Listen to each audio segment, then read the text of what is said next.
In the name of Allah, the most beneficent and the most merciful, welcome back to सीख learn succeed में खुश आमदीद।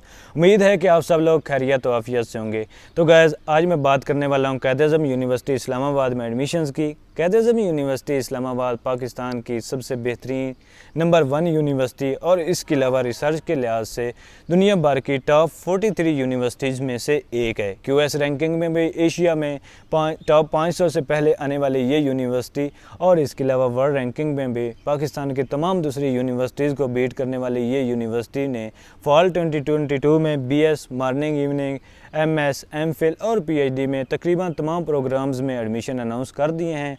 Apply करने की जो लास्ट डेट है वो BS में मॉर्निंग में 4 अगस्त, इवनिंग में 31 अगस्त, MPhil और PhD में तकरीबन 22 अगस्त 2022 है। लिहाजा लास्ट डेट का इंतज़ार किए बगैर आप इस यूनिवर्सिटी में अप्लाई कीजिए और अपना फ्यूचर हाईली रिसर्च बेस्ड अच्छी यूनिवर्सिटी में पढ़ के सिक्योर कीजिए, अपने फ्यूचर को 4 चांद लगाइए।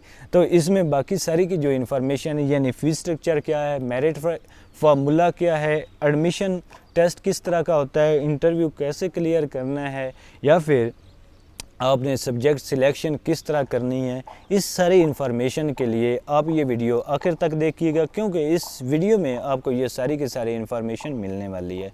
तो सबसे पहले हम बात कर लेते हैं कि इस यूनिवर्सिटी में अप्लाई कैसे करना है। तो अप्लाई करने के लिए आपको www.qau.edu.pk की जो ऑफिशियल इनकी वेबसाइट है उसे विज़िट करना होगा।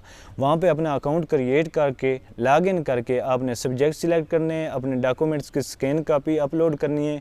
उसके अलावा HBL या अस्क्री के चलान जो आपने पे किया होगा 2100 या 2115 रुपये, उसकी एक जो फ़ोटो कापी है उसको स्कैन अपलोड करना है।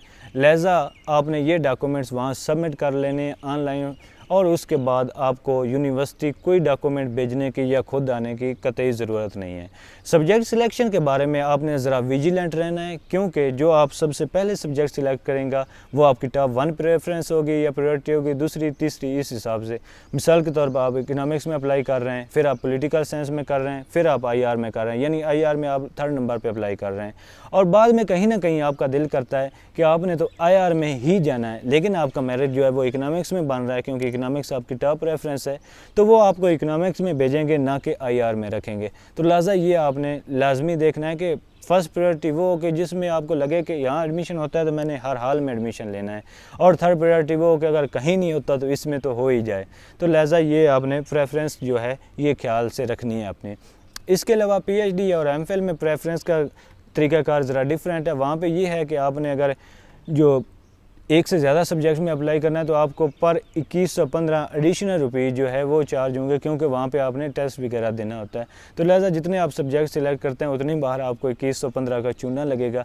तो लिहाजा आप एक ही सब्जेक्ट सिलेक्ट करें, सोच समझ के करें और उसी के टेस्ट की प्रिपरेशन करें और उसी में आएँ। अब हम बात कर लेते हैं फ़ीस स्ट्रक्चर की।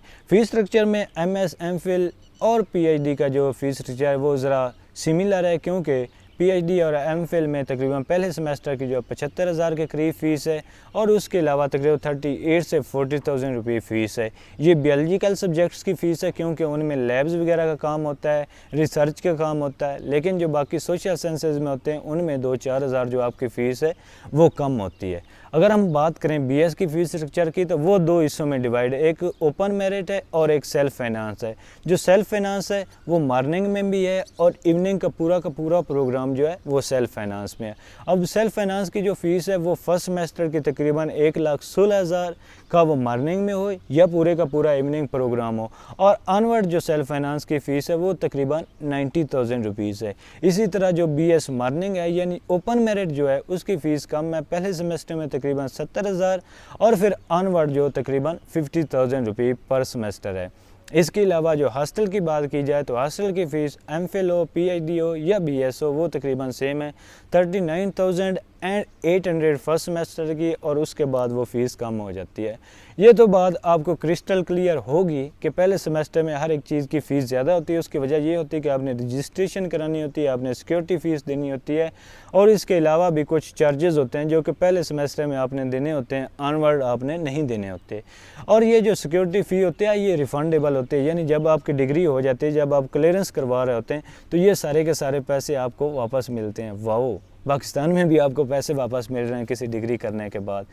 अब हम बात कर लेते हैं टेस्ट के बारे में, बीएस के टेस्ट के बारे में, एमएस, एमफिल और पीएचडी के टेस्ट के बारे में। बीएस में सिर्फ और सिर्फ कायद-ए-आज़म यूनिवर्सिटी में आईआर डिपार्टमेंट में टेस्ट होगा और वो भी सिंपल सा टेस्ट होगा। ये नहीं आपसे पूछेंगे कि इंडिया का कैपिटल क्या है, मशहूर कंट्रीज़ हैं जिनके साथ पाकिस्तान के बायलैटरल रिलेशंस हैं, उनके बारे में थोड़ी बहुत इन्फॉर्मेशन हो, उनके कैपिटल क्या है, उनकी करेंसी क्या है, और फिर आ जाता है पाक रशिया, पाक यूक्रेन, पाक इंडिया या पाक अमेरिका और इसके अलावा पाक अफ़गानिस्तान और अमेरिकन रिलेशंस और इनमें पाकिस्तान का जो है रोल। ये 5-6 जो है heart topic, heart burning topics हैं। और इंटरनल इशू में आ सकता है डेमोक्रेसी और पाकिस्तान, फिर आर्मी का रोल आ सकता है शायद, जो कि कभी नहीं आया। तो इस तरह के चंद एक मशहूर टॉपिक्स होंगे जिन पे आपको ऐसे लिखना होगा। तो लिहाजा आपने घबराना नहीं है, ये कोई मुश्किल टेस्ट जो है बीएस के लिए नहीं होता। एक आम लेमैन भी जिसने थोड़ा बहुत देखा हो वो भी इसको पास कर सकता है। अब हम बात करें अगर एमएस, एमफिल और पीएचडी के टेस्ट इंटरव्यू की, तो जो टेस्ट होता है वो बेसिकली आपका सब्जेक्ट बेस्ड टेस्ट होता है, जिसमें ये होता है कि आपने बीएस में जो मेजर कंसेप्ट पढ़े हैं, अगर आप पीएचडी का टेस्ट दे रहे हैं तो जो एमफिल में आपने मेजर सब्जेक्ट्स पढ़े हैं और उनमें जो मेजर कंसेप्ट्स पढ़े हैं सिर्फ़ और सिर्फ उनके बारे में पूछा जाता है। कोई बारीक बीनी से नहीं पूछा जाता, ना ही कोई इधर उधर के उधर सवाल पूछे जाते हैं। आपके सब्जेक्ट बेस्ड टेस्ट होता है। मोस्ट ऑफ़ द टाइम ये जो है ऑब्जेक्टिव टाइप होता है। तकरीबन तमाम बायोलॉजिकल सब्जेक्ट्स में या जो डिपार्टमेंट्स हैं उनमें तो ये ऑब्जेक्टिव टेस्ट होता है, लेकिन सोशल साइंसेज और नेचुरल साइंसेज, मैथ वगैरह में स्ट्रेट में भी ऑब्जेक्टिव होता है। मैथ का इतना कंफर्म नहीं है कि ऑब्जेक्टिव होता है सब्जेक्टिव होता है, ये डिपार्टमेंट टू डिपार्टमेंट वेरी करता है। इस तरह इकनॉमिक्स वगैरह में जो है लॉन्ग क्वेश्चंस होते हैं, 5-7 लॉन्ग क्वेश्चंस होते हैं जो आपने अटैम्प्ट करने होते हैं, और वो भी यही होते हैं micro economics, macro economics, state और इन्फ्लुएंशियल और इकोनोमेट्रिक्स में से। तो लिहाजा कोई भी टेस्ट जो है उसमें बहुत ज़्यादा एडवांस या रॉकेट साइंस आपसे नहीं पूछी जाती, आपसे बेसिक क्वेश्चन पूछे जाते हैं। अगर आपका बेसिक मजबूत है तो आप आसानी से इस टेस्ट को जो है नेल कर सकते हैं। अब अगर हम इंटरव्यू की बात करें तो जो एमफिल का इंटरव्यू है वो इंतहाई सादा सा होता है, यानी आपसे इंट्रोडक्शन पूछते हैं, आपने बीएस कहाँ से किया, या एमएससी कहाँ से की, और आप इस यूनिवर्सिटी में क्यों आना चाहते हैं, और कोई एक रेलेवेंट आपसे अगर सवाल पूछ रहे हैं। तो मोस्टली जो एमफिल का इंटरव्यू होता है उसके मेरिट में मार्क्स जो हैं वो इंक्लूडेड नहीं होते, लेकिन जो पीएचडी का इंटरव्यू होता है वो ज़रा ट्रिकी भी होता है, ज़रा मुश्किल भी होता है, और उसके मार्क्स जो है इंक्लूडेड भी होते हैं। उसमें सबसे पहले तो ये होता है कि आपसे इंट्रोडक्शन पूछते हैं, आपसे कुछ सब्जेक्ट रिलेटेड क्वेश्चन पूछते हैं, और जो मोस्ट इम्पोर्टेंटली आपसे पूछते हैं कि आपने एमफिल में क्या काम किया था और आप आगे किस लैब में काम करना चाहते हैं। अगर आप लैब वर्क में जाना चाहते हैं, अगर आप लैब में नहीं बाकी डिपार्टमेंट में यानी सोशल साइंसेज में है तो आप किस सुपरवाइज़र के पास जाना चाहते हैं, और साथ ही साथ आपको ये नो होनी चाहिए कि आप किस लैब में जाना चाहते हैं, क्यों जाना चाहते हैं और किस तरह का काम करना चाहते हैं। यानी आपके पास पूरी की पूरी माइंड मैपिंग होनी चाहिए। अगर आपके पास माइंड मैपिंग नहीं है तो फिर आप मुश्किल में पड़ जाएंगे, क्योंकि फिर आपको टेस्ट जो पास करने में काफ़ी ज़्यादा दिक्कत हो सकती है। तो बीएस में एडमिशन्स हो रहे हैं वो आपके मैट्रिक और इंटरमीडिएट के मार्क्स पे हो रहे हैं, यानी कि आपके 30% जो हैं वो मैट्रिक के मार्क्स और 70% इंटरमीडिएट पार्ट 1 के मार्क्स कंसीडर होंगे, क्योंकि अभी तक इंटरमीडिएट के सेकंड ईयर के रिज़ल्ट नहीं आए, तो इसलिए आपके सेकंड ईयर के मार्क्स जो हैं काउंट नहीं होंगे। लिहाजा आपको सेकंड ईयर पास करना ज़रूरी है, यानी एडमिशन्स के बाद या जब रिज़ल्ट अनाउंस हो जाएंगे तब ये पोर्टल ओपन करेंगे और तब कहेंगे कि आप जो है अपना इंटरमीडिएट पार्ट 2 का रिज़ल्ट जो है सबमिट करवाएं, तो तब आपने ये रिज़ल्ट जो है सबमिट करवाना होगा। अब एंड पे 2-3 बातें मैं और बता दूं कि बायोकेमिस्ट्री के पीएचडी में जो एडमिशन्स हैं वो अभी अनाउंस नहीं हुए। इसी तरह एलएलबी और फार्मेसी में अभी तक एडमिशन अनाउंस नहीं हुए। इसी तरह अगर आप बीएस इवनिंग में या सेल्फ फाइनेंस में अप्लाई करते हैं कायद-ए-आज़म यूनिवर्सिटी में, तो आप किसी भी स्कॉलरशिप के लिए एलिजिबल नहीं है। लिहाजा अगर आपके पास बहुत ज़्यादा पैसे हैं तभी आप इवनिंग में या सेल्फ फाइनेंस में अप्लाई कीजिए, अदरवाइज़ आप किसी भी स्कॉलरशिप के लिए एलिजिबल नहीं है, जो कि बाद में हो सकता है आपके लिए मुश्किल बन जाए।